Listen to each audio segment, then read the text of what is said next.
Islamic history में अमीरुल मोमिनीन हज़रत उमर फ़ारूक रज़ी अल्लाह ताला अन्हु का इस्लाम लाने का वाक़या काफ़ी लोग बच्चा जानता है, बच्चा मुस्लिम जानता है कि किस तरह से वो अपनी बहन को निपटाने के लिए जब उनको ये ख़बर मिली कि उनकी बहन ने इस्लाम कबूल कर लिया है तो गुस्से में वो तलवार लेकर के अपनी बहन के घर की तरफ गए और किस तरह से अल्लाह ने उनके दिल को फेरा और वो मुशर्रफ व इस्लाम हुए। इसी तरह का एक वाक़या अमेरिका का इन दिनों चर्चा में है, काफ़ी पुराना वाक़या है, लेकिन आज उसको इसलिए बयान किया जा रहा है कि उनको लेकर के एक फिल्म बनाई गई है। पहले एक सीरीज़ शुरू की गई थी टीवी चैनल्स पर जो सुबह में आती थी, जिसको काफ़ी लोगों ने पसंद किया था, लेकिन उनके इस्लाम लाने के इस किस्से को लोग काफ़ी संजीदगी से देख रहे हैं। और जिस तरह से अभी आप कई वीडियो सोशल मीडिया पर देख रहे होंगे, एक टीवी चैनल का एक वीडियो है, बड़ी मेहनत करके किसी ने बनाया है कि पूरी दुनिया में जो टीवी चैनल्स पर ये दिखाया जा रहा है कि किस किस कंट्री में इस्लाम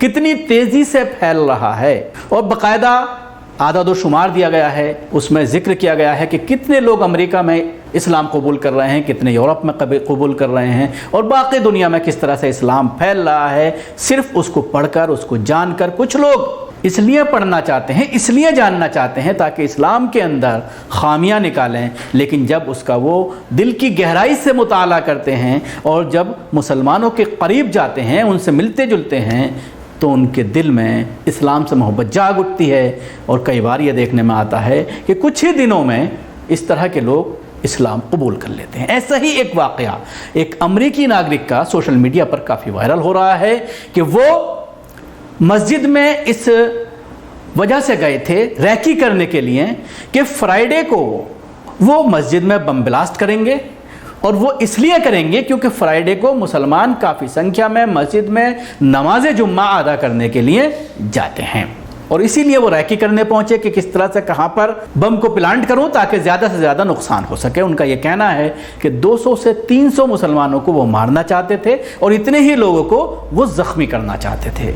और इसीलिए वो जब दरवाजे पर पहुंचे मस्जिद के तो कुछ लोगों को उनके ऊपर शक हुआ, डरे भी, लेकिन उसके बावजूद उनको मस्जिद के अंदर बुलाया गया और जब मस्जिद में बुला करके उनसे बात की, गले लगाया उनको, तो उनका दिल पसीजा और उसके बाद किस तरह से उन्होंने इस्लाम कबूल किया, आइए मैं आपको पूरी कहानी बताता हूँ और ये भी बताता हूँ कि इनका पूरा बैकग्राउंड क्या था और अब इनकी ज़िंदगी इस्लाम कबूल करने के बाद दिन रात किस तरह से गुजर रहे हैं।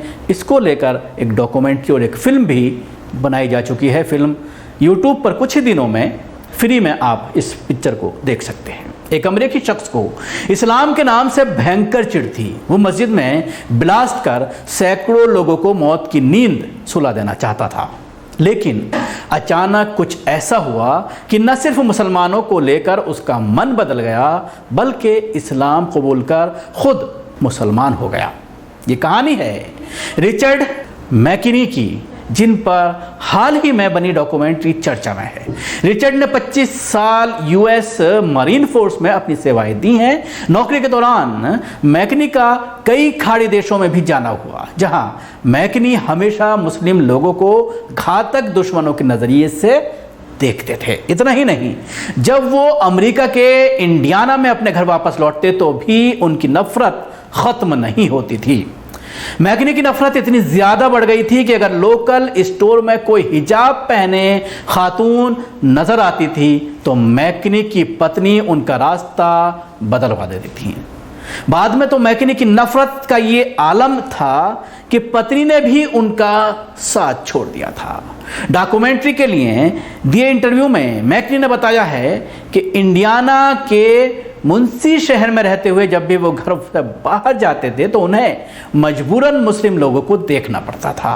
मैकनी को लगता था कि ये उनका देश और उनका शहर है और यही सोच उन्हें उस पॉइंट तक ले गई जब मैकनी को लगने लगा कि अब इन लोगों को नुकसान पहुंचाना चाहिए। नफरत की आग में जल रहे मैकनी ने मस्जिद इस्लामिक सेंटर में ब्लास्ट करने का मन बनाया। मैकनी ने साल 2009 में शुक्रवार के दिन धमाका करने का मन बनाया क्योंकि उस दिन काफ़ी संख्या में लोग मस्जिद के बाहर जमा होते थे।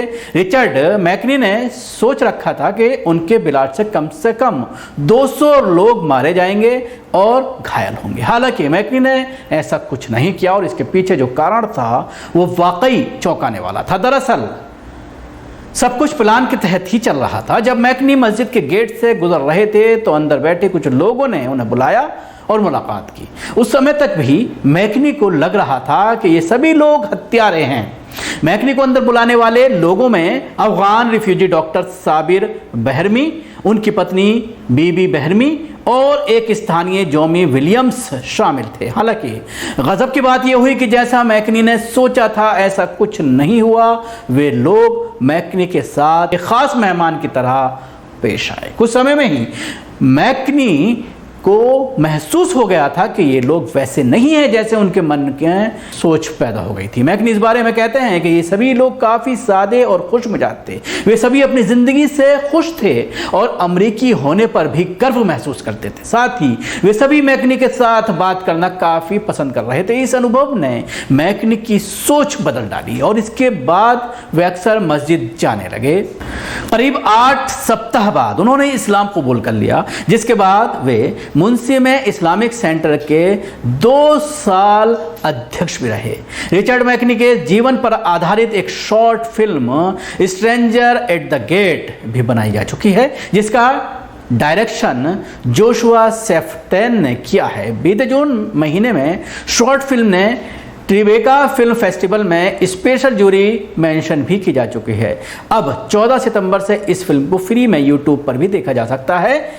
जोशुआ ने पहले मैकनी की लाइफ पर बनी episode the secret life of Muslim का डायरेक्शन किया, जिसका प्रसारण CBS संडे मॉर्निंग पर हुआ था। इस शो को लाखों लोगों ने देखा, जिसके बाद जोशुआ को लगा कि इस विचार को और ज़्यादा गहराई से सभी के सामने लाना चाहिए। फिल्म के दौरान जोशुआ मैकनी के बारे में और ज़्यादा जानना चाहते थे। साथ ही वो उन लोगों को लेकर भी जिज्ञासु थे जिन्होंने सबसे पहले मैकनी को मस्जिद के अंदर बुलाया था और दयालुता दिखाई थी। जोशुआ इस बारे में कहते हैं कि ये लोग ही इस स्टोरी के हीरो हैं। जोशुआ ने कहा है कि उस समय उन लोगों को अंदाजा था कि कुछ गलत है और यहां तक कि वे डरे हुए भी थे, लेकिन उसके बावजूद उन्होंने मैकनी को गले लगाया। इन सबसे लोगों में एक जादुई शक्ति थी और ऐसा करना एक कला है जो आजकल गायब हो चुकी है। तो देखा जिस तरह से इस्लाम के ऊपर आरोप लगाया जाता है कि इस्लाम तलवार के बल पर फैला है, ये एक मिसाल भर है और ऐसी लाखों करोड़ों मिसालें मिल जाएंगी लोगों के मुशर्रफ व इस्लाम होने के, इस्लाम कबूल करने के, कलमा पढ़ने की लाखों मिसालें मिल जाएंगी कि किस तरह से वो लोगों के अखलाक से, मुसलमानों के अखलाक से, जब उनके पड़ोसियों के साथ मुसलमानों का जब इंटरेक्शन होता है, जिस तरह से पड़ोसियों के हुकूक इस्लाम में बताए गए हैं और जो इस्लाम में पड़ोसियों के हुकूक हैं वो रिश्तेदारों से ज़्यादा हैं और उसकी भी बहुत डिटेल्स में जो है व्याख्या की गई है कि पड़ोसी कौन है, जिसकी नाली मिली हो, जिसकी दीवार मिली हो, किसका ज़्यादा हक़ है। ये सारी चीज़ें बाकायदा अहादीस में मिलती हैं अगर आप उसको पढ़ेंगे। तो जाहिर सी बात है अगर अखलाक अच्छे होंगे, आपका रवैया अपने पड़ोसियों के साथ अच्छा होगा, गरीबों के आप ख्याल रखते होंगे, पड़ोसी भूखा ना सोए इसका ख्याल रखते होंगे, तो आपके अखलाक से वाकई में लोग मुतासिर होंगे और इस्लाम की तरफ चुंबक की तरह खींचे चले आएंगे। शुक्रिया। आपको हमारी कोशिश कैसी लगी ज़रूर बताएं। अगर आपने अभी तक अपना चैनल सब्सक्राइब नहीं किया है तो अभी कर लें, उसके साथ ही बेल आइकन ज़रूर दबाएं। अगर आप ये वीडियो फेसबुक पर देख रहे हैं तो पेज को लाइक करें और उसके साथ ही फॉलो भी करें। धन्यवाद।